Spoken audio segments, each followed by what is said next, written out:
Hello అండి, అందరూ ఎలా ఉన్నారు? నేనైతే చాలా బాగున్నాను. మీరు కూడా చాలా చాలా బాగున్నారని అనుకుంటున్నాను. ఈ రోజు విజయవాడలో మోస్ట్ ఫేమస్ అయిన నవరంగ్ బేకరీ నుండి అయితే నేను ఒక 2 బన్స్ అయితే తీసుకొచ్చుకున్నాను అనమాట. అవి ఎలా ఉన్నాయి ఏంటి అనేది ఈ రోజు మీకు రివ్యూ అయితే ఇద్దాం అనుకుంటున్నాను. ఫస్ట్ వచ్చేసి ఈ బన్ అయితే తెచ్చుకున్నాను. దీంట్లోన బోర్న్‌విటా క్రీమ్ ఉంటుంది కదా, ఆ క్రీమ్ అయితే ఉంటుంది. ఇంకోటి అయితే క్రీమ్ బన్ అనమాట. ఇది వెనిలా ఫ్లేవర్ క్రీమ్ బన్. ఇది వచ్చేసి 15 రూపీస్ పడింది. ఇది వచ్చేసి 12 రూపీస్ పడింది అనమాట. ఇక్కడ ఇదేంటి పఫ్స్ కూడా చాలా చాలా బాగుంటాయి. నిన్న నేను టేస్ట్ చేశాను. అంటే ఫ్లఫీ ఫ్లఫీగా చాలా చాలా బాగుంటాయి. మీరు కూడా ఒకసారి ట్రై చేయండి, చాలా బాగుంటాయి. ఫస్ట్ ఇదైతే ఓపెన్ చేసేద్దాం. స్మెల్ అయితే చాలా బాగుంది, ఫ్రెష్గా ఉందన్నమాట. మళ్ళీ ఈ సైజ్ ఉంది చూసారా, ఇది బోర్న్‌విటా క్రీమ్.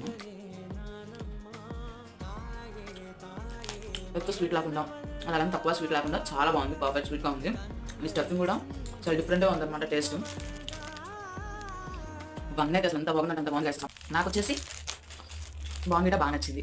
మీరు ఎప్పుడైనా ట్రై చేశారా లేదా అనేది నాకు కామెంట్ సెక్షన్ అయితే కామెంట్ చేసేయండి. వీడియో నచ్చింది అయితే లైక్ చేయండి, షేర్ చేయండి, అలాగే సబ్స్క్రైబ్ చేయండి. అసలుకి మర్చిపోకండి. మీకు ఏది ఇష్టం అనేది కామెంట్ కూడా చేసేయండి. ఓకేనా, బాయ్.